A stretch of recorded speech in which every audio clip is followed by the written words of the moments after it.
بسم اللہ الرحمن الرحیم صلی اللہ علیہ وآلہ وسلم۔ اس ویڈیو میں ہم روزے کی طبی اور روحانی فوائد ذکر کریں گے۔ ہمیں اس بات پر یقین کامل ہے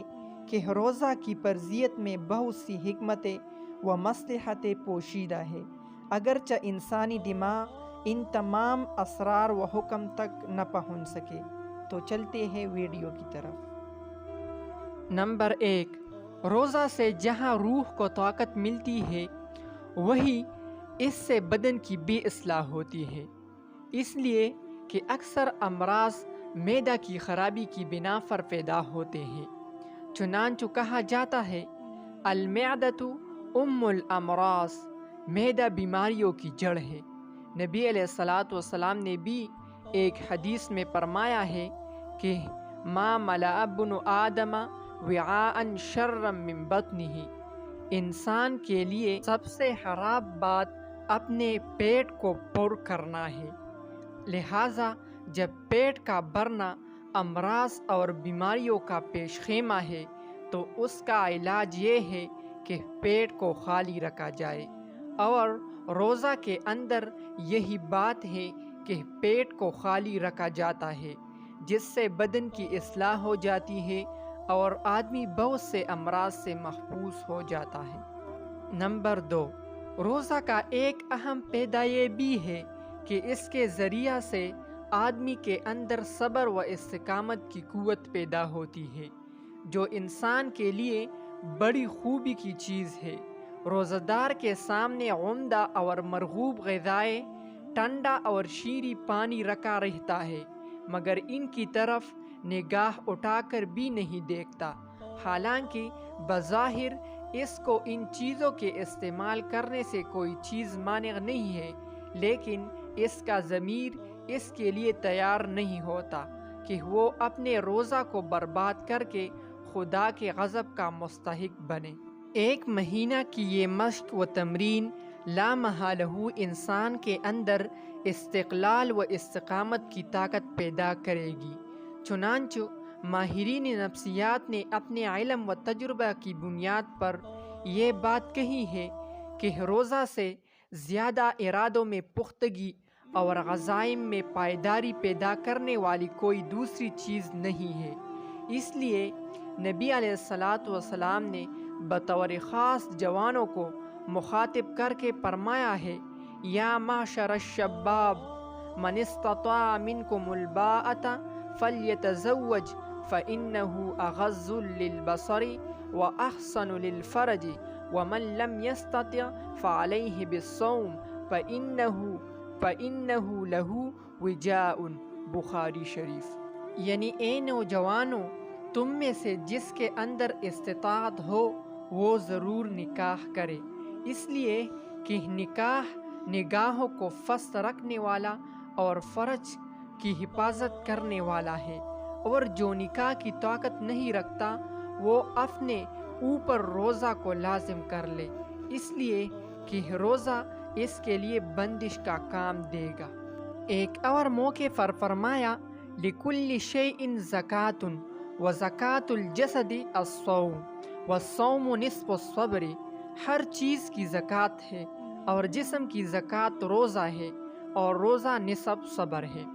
اس حدیث پاک میں روزہ کو نصف صبر اس لیے فرمایا ہے کہ انسان کے اندر 3 قوتیں ہیں، ایک قوت شہوانی، دوسری قوت غضبی اور تیسری قوت روحانی، اور وہ روزہ سے انسان قوت شہوانی پر غالب آ جاتا ہے تو گویا اسے نصف صبر حاصل ہو گیا۔ فائدہ نمبر 3، روزہ کے ذریعے اللہ تعالیٰ کی عطا کردہ نعمتوں کی قدر و منزلت کا عرفان پیدا ہوتا ہے، کیونکہ تعرف الاشیاء بازدادها، جب تک آدمی کو بھوک و پیاس کی شدت کا احساس نہ ہو اسے کھانے پینے کی سچی قدر کیا ہوگی، اور جب ان نعمتوں کی قدر و منزلت کی معرفت حاصل ہوگی تو اس کا زیادہ سے زیادہ حق ادا کرنے کی کوشش کرے گا۔ تو اس طرح روزہ اللہ تعالیٰ کے شکر اور اس کے عبادت پر آمادہ کرنے میں ایک قوی اثر رکھتا ہے۔ اس لیے ہمارے آقا صلی اللہ علیہ وآلہ وسلم نے فقر کو غنا پر ترجیح دی، چنانچہ ارشاد ہے: عرض علی ربی لیجعل لی بطحاء مکة ذهبا قلت لا یا ربی ولكن اشبع یوما واجوع یوما فاذا جعت تضرعت الیک وذکرت واذا شبعت شکرتک وحمدتک۔ ترمذی۔ مجھ پر میرے رب نے یہ بات پیش کی کہ میرے لیے بطحاء مکہ سونا بنا دیا جائے، تو میں نے عرض کیا: اے میرے رب، مجھے اس کی ضرورت نہیں، میں تو ایک دن آسودہ شکم رہوں گا اور ایک دن بھوکا رہوں گا۔ جس دن بھوکا رہوں گا آپ سے تضرع کروں گا اور آپ کو یاد رکھوں گا، اور جس دن آسودہ رہوں گا آپ کا شکر اور حمد کروں گا۔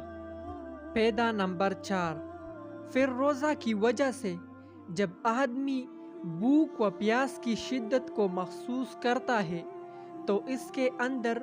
غرباء و مساکین کی تکلیف کا احساس بیدار ہو جاتا ہے، کیونکہ ناز و نعمت میں پلا ہوا جس نے بھوک و پیاس کی تکلیف کبھی برداشت نہ کی ہو، اسے بھوک و پیاسوں کی حالت زار اور اذیت کا کیا علم ہوگا، لیکن روزہ کی وجہ سے جب اسے بھوک کی اذیت کا ذاتی تجربہ ہوتا ہے تو پھر اس کے اندر یہ جذبہ پیدا ہوگا کہ غریبوں اور ناداروں کی امداد و اعانت کر کے انہیں اس تکلیف و اذیت سے بچائے۔ چنانچہ نبی علیہ السلام کے متعلق ارباب سیر لکھتے ہیں کہ حیات طیبہ کے آخری دور میں جب اموال فی کی وجہ سے آپ کی تنگدستی دور ہو گئی تھی، اس زمانے میں آپ نے روزوں کی تعداد میں زیادتی فرما دی تھی، اور جب آپ سے اس کا سبب پوچھا گیا تو فرمایا کہ روزہ اس لیے رکھتا ہوں تاکہ غریبوں کو بھول نہ جاؤں۔ پیدا نمبر 5۔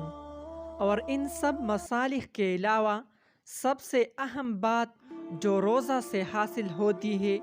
وہ اپنے آپ کو اللہ تعالیٰ کے حوالے کر دینا ہے، اور یہ تسلیم اور خود سپردگی ہر عبادت کا حاصل اور خلاصہ ہے، جیسا کہ ارشاد خداوندی ہے: سمعنا واطعنا غفرانک ربنا والیک المصیر۔ ہم نے سنا اور قبول کیا، تیری بخشش چاہتے ہیں اے ہمارے رب، اور تیری طرف لوٹ کر جانا ہے۔ دوسری جگہ ارشاد ہے: ان صلاتی و نسکی و محیای و مماتی للہ رب العالمین۔ یقیناً میری نماز اور میری دیگر عبادتیں اور میری حیات اور موت سب اللہ ہی کے لیے ہیں۔ اور یہ تسلیم و رضا روزہ کے ذریعے یوں حاصل ہوتی ہے کہ روزہ دار کے سامنے اس کی مرغوبات موجود ہے جن کے استعمال پر وہ قدرت بھی رکھتا ہے، اور ان کے استعمال کی اسے شدید خواہش بھی ہوتی ہے، لیکن وہ محض اللہ کی رضا کے لیے انہیں ہاتھ نہیں لگاتا اور ان کے استعمال سے رکا رہتا ہے۔ یہی وجہ ہے کہ اللہ تعالیٰ نے روزہ کو بطور خاص اپنی جانب منسوب فرمایا ہے۔ اس لیے اللہ تعالیٰ ایک جگہ فرماتے ہیں: انسان کا ہر عمل اس کے لیے ہے، البتہ روزہ یہ خاص میرے لیے، اور میں ہی اس کا بدلہ دوں گا، اور وہ میرے لیے اپنا کھانا چھوڑ دیتا ہے، میرے لیے اپنا پینا چھوڑ دیتا ہے، میرے لیے اپنی لذت چھوڑ دیتا ہے، اور میرے لیے اپنی بیوی کو چھوڑ دیتا ہے، اس لیے اس کا اجر میں دوں گا۔